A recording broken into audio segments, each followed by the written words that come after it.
Alright folks, it's time for part 6 of the Donkey Kong Country 3 playthrough. I'm gonna go over here to Razor Ridge now, just across the street from K3. Old Buzzer Barrage. Man, I remember recording this when this was a doozy of a level. And because of this ridiculous bird. It's not quite squawks. And I say that because you can't shoot any projectiles, which really sucks. Which makes you even more vulnerable. And you gotta look out for these helicopter-looking things. As there's really nothing you can do about those. You just gotta wait for them to get out of the way. At least the music here is really good, though. It's one of my more favorite songs in the game. I will say, for all the game's faults, it has an absolutely solid soundtrack. But I think I gotta give the first prize to the second game's soundtrack. I couldn't tell you as many themes or songs off the top of my head. Well, there's that Bramble Blast theme, that's a good one. Oh, and the opening themes, the da-da-da-da-da-da-da, that's a good one. Although I do find that as much as I enjoy the soundtrack for the second game, I don't remember as much of it off the top of my head as I would the first game. But I would say out of the trilogy, I probably played the first game the most, because that was the first one I had access to. I still remember trading a bunch of comics I drew to get a copy of it with Super Mario World, and it's a real shame that those comics are long lost. But that's okay. Memories of the way we were. Sometimes I think about drawing comics again, but I just got to a point where a lot of my audience graduated high school the year before I did, and I didn't have my associate anymore, who also drew comics. So without the audience, I just kind of lost the passion. Plus, senior year had plenty of ups and downs, from what I remember. But yeah, I drew comics from like 2007 to 2014. I started off with my little series, Fromark. I remember getting in trouble in 5th grade because I kept drawing comics instead of paying attention in class. I'd rather express myself than learn a bunch of crap I'm never gonna use for anything. But who knows, maybe one day that'll come back to bite me. If I ever do decide to go to college or something. I don't plan on it anytime soon because that crap's too expensive. And it doesn't seem like anybody who goes to college knows for sure what they want to do, and they always end up switching majors and getting saddled with crippling debt, and I have enough crippling debt right now. It's one of the other Bear Brothers, Benny. Bear Brother Benny, BBB, buh. But anyway, he's got a chairlift that you have to take over to the next part of the world. But yeah, I remember I drew the Fromark series from 2007 to sometime in late 2008. Oh, no. Scratch that. It was early 2009. Because I remember making a comic about the switch to HD television. I think that's probably the one that stands out the most to me. That and the one where I defeated the evil chicken, who was basically just a parody of my uncle. Because he had red hair and sometimes he'd move his head back and forth like a chicken or something. And he'd get mad when you'd start clucking. But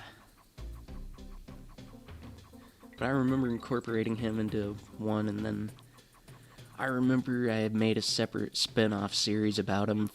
I only did like 3 or 4 comics. It was called Fix It Fran, because his name's Francis, and I remember I only did a couple episodes of that.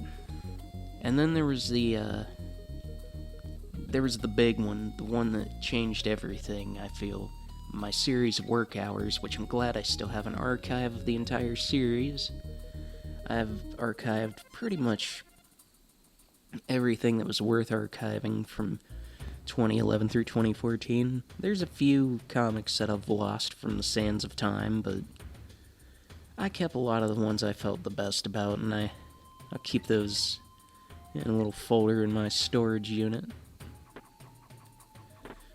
Yeah, at one point I wanted to get those published and put my comics in the newspaper. And see, I started off making like a little superhero spoof comic with the Fromark, but then eventually I started making my comics kind of more like the sitcoms I was watching at the time. It was very workplace comedy-esque, and I really wanted to... I knocked a glass over. I forgot that was next to me, so that probably clanked. This microphone can pick up all kinds of silly stuff. It's a decent microphone. But yeah, memories. I wish I still had the Work Hours pilot cartoon short I did. I posted that on YouTube many years ago, and it's long lost. There's a lot of YouTube videos from my early days that I just didn't back up, and... oh well, I'm not getting rid of anything this time around. What you see is what you get, and it's gonna be here until either YouTube's gone, YouTube takes it down, or I'm gone. An underwater night level. Ooh, yeah, good. It's one with the on-guard fish. And this is kind of a neat one, because you gotta swim around and hit the lantern light fish there. You can still get through the level in the dark, but that's not preferred. Honestly, you could probably just cheat if you had like one of those old TVs where you can just crank the brightness up and be alright. I'm sure I'm not the only one who used to do that. You gotta look out for those clamshell looking things. Be battling a boss form of that later on. But sometimes it's hard to land a perfect accurate hit when you try to hit those enemies. I think it's mostly because if they close too soon, you end up getting gotted. And I would prefer not to do that. So I'll just kind of sneak my way through here. This is about the point, though, during the recording sessions where I was getting really frustrated, and it took me a while to get this stuff recorded because I'm just not as familiar with the back half of the game. It's the same problem I had with DKC2, where normally when I sit down to play the game, I only play it for like an hour or two, and I don't get very far, and I just say, oh well. But, I mean, I've beaten these games several times, so at least I'll always have that. And I completed it for this recording session. I've never really played... I've played... It's the same way with Tropical Freeze. I've only played like maybe 5 or 10 minutes of DK64. But that one just didn't do it for me. Plus, I didn't grow up with the 64, so I'm not as nostalgic on the system as everybody else is. However, I did grow up with the Super Nintendo and a PS1, and my first console was the Game Boy Color. Well, my first handheld console was, but my first console was a GameCube on the Christmas of '06. It just started this trend where I would get consoles for cheap whenever the next generation of console came out. Like, by the time I got my Wii, the Wii U was already on its way. By the time I got a PS3, the PS4 was out. And to this day, I still never got a PS4. Maybe someday. It seems like it'd be more worthwhile than the PS5, but maybe there's more games on the PS5 nowadays. I don't know though, just these newfangled video games and consoles just don't really do it for me. There's plenty of old stuff I haven't played through yet. And I just don't have the time or the money to keep up with all these modern gaming systems and games. Although I do have a Switch, so... and my laptop, so those are probably the newest gaming machines I have. I assume it'll probably remain that way for a while, because I sure as heck don't have $600 to burn on a Nintendo Switch 2, and it's $80 games. So I'll just stick with the classics for now. Don't you just love how the prices go up on everything, yet the wages never do? Oh no, it's this guy. Oh crap. Don't give me any trouble this time. It's those freaking helicopter things again, so I gotta keep an eye out for those. I need to throw Dixie Kong. Need to get into the barrel there. Oh, sweet. It's that one again. I would say from this world on, though, the helicopter dudes become kind of a regular mainstay in the last few worlds of the game. But I'm cruising through these levels fairly smoothly for the most part. Ropey Rumpus. Rumpus Room. What is a rumpus?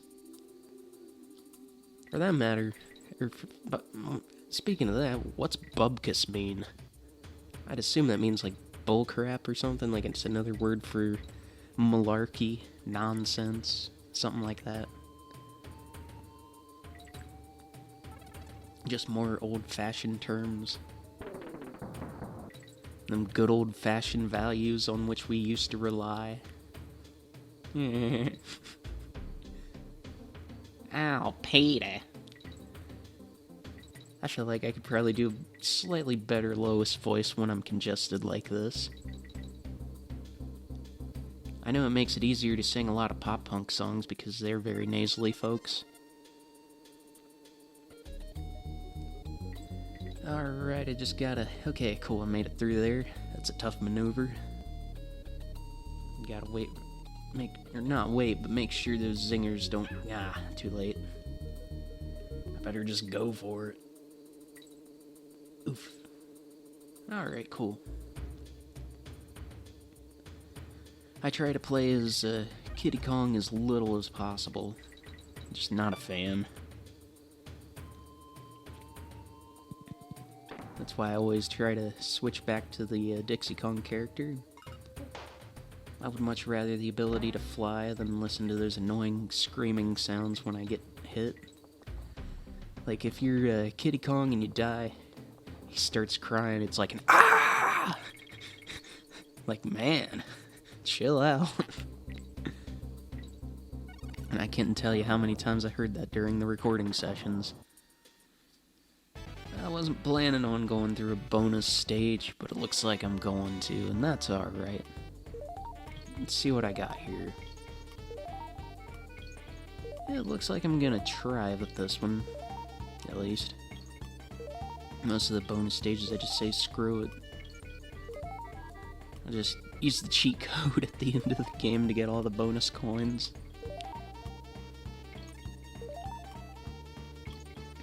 Green bananas. They must not be ripe yet. I mean, that's what bananas usually look like before they ripen. But I got me another bonus coin, so that's fine and good. And that's gonna do it for the old Ropey Rumpus. Let's get out of the Rumpus room and go to this angry face in the water, which means it's boss time. The water is red with the blood of his enemies. That's what I always imagined. It's either that or we're swimming in Kool-Aid. I would much rather swim in Kool-Aid than somebody's blood. Or maybe it's cherry jello. That episode of American Dad where Steve gets the pool of cherry jello. Yeah, that's an early episode. I like American Dad. I think... Nah, I don't know. I like Family Guy more, but... mostly when it comes to the early episodes. Like, early Family Guy is peak. I'm just not as big of a fan of the newer stuff, but I'm not the only one who feels that way. It's just not for me. I felt like it ran its course at least a decade and a half ago. But American Dad's still going pretty strong, though. I've seen some of the newer episodes, and they're pretty good, actually. I found myself laughing a lot. Alright. You gotta look out for those spiky bits. And I would think I would just have to... Is that it? No? Gotta hit them one more time, it looks like. Ooh, hopefully I can manage to do that. Yeah. Is that gonna be it? Aw, yeah, that's gonna do it for this part, folks. I'll see y'all in part number 7.